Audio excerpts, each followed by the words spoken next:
Students, thank you so much for being in here again. And this is the time that I have to tell you that I cannot attend class. I usually do because I have to go and visit X this morning.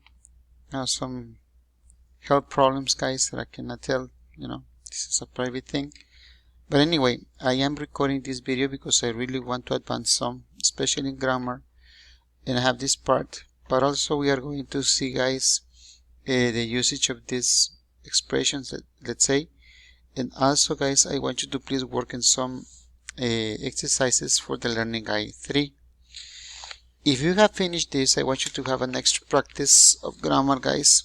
So I'm going to select the exercises that you may do, guys. I want you to please take pictures of them, include them in the ones that you are going to send with the learning guide 3. And please be so kind to follow all directions, please. In this case, I am going to try to explain these participle clauses. To start with this, I really want you to please try to understand, or maybe you are more familiarized with the expression participle, right? A participle, it is a type of verb that we use in sentences, but we have two kinds of them. One participle form, guys, is the present participle. Yes, and if you're not really familiarized with that type of form of the verb, I said that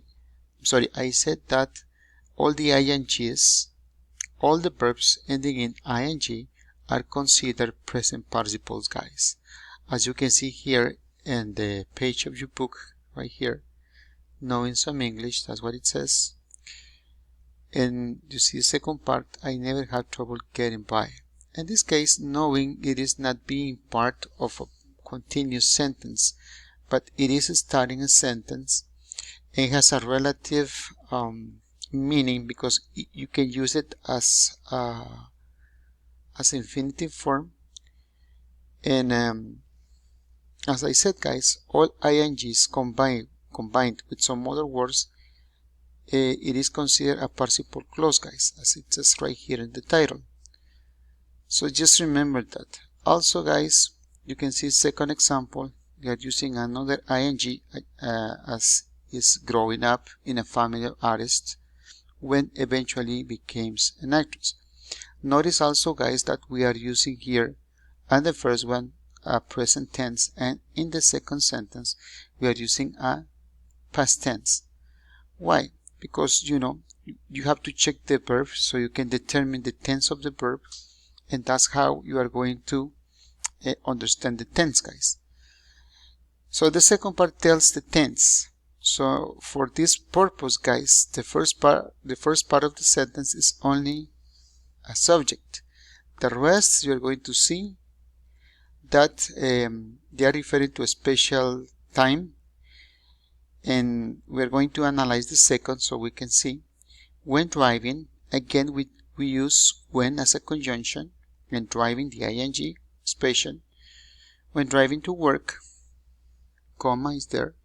I used to listen to audiobooks. In this case, the second part, it is telling us that it is the event, sorry guys, happened in the past because of the verb used.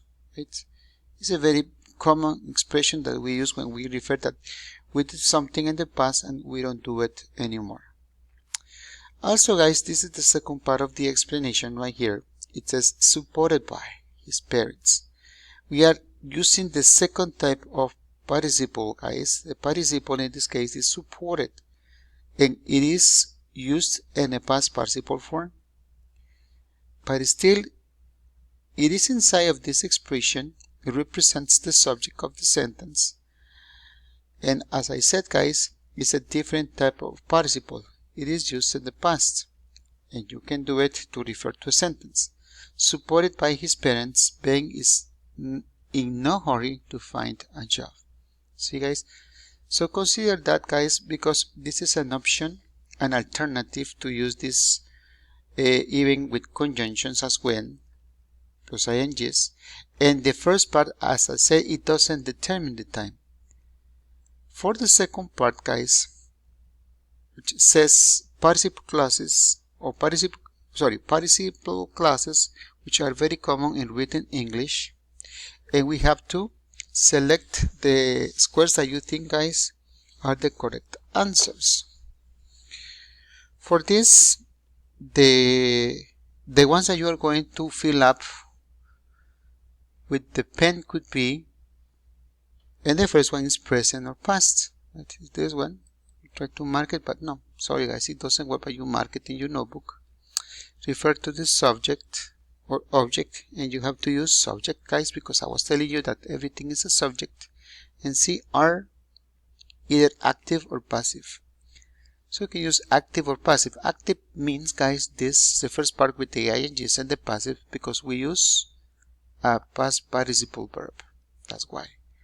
So those are the ones that you must click, guys, or you must fill up with the pen.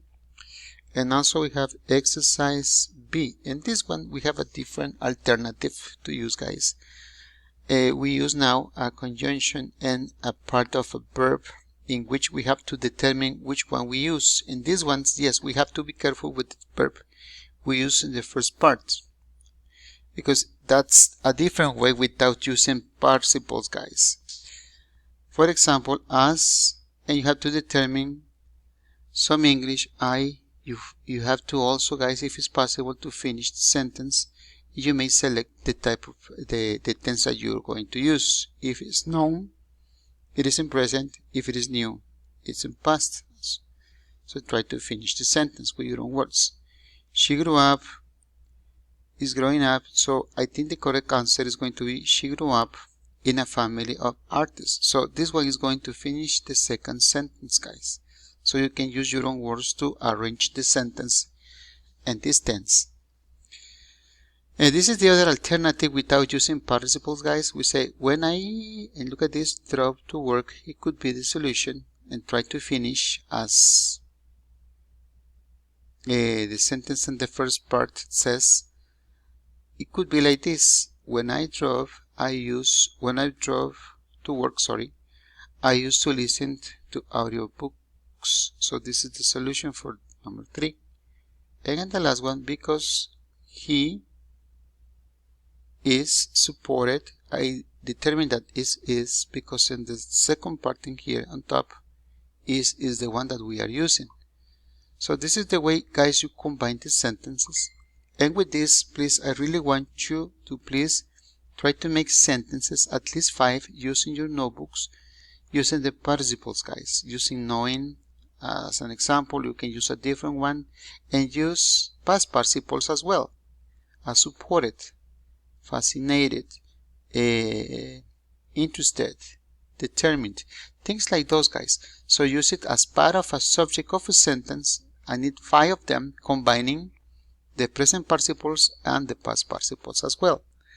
So when you finish, guys, please do it in your notebook. As I said, it's 5 examples using a combination of both, and include it in your pictures from exercises, and I am going to take them into account, please.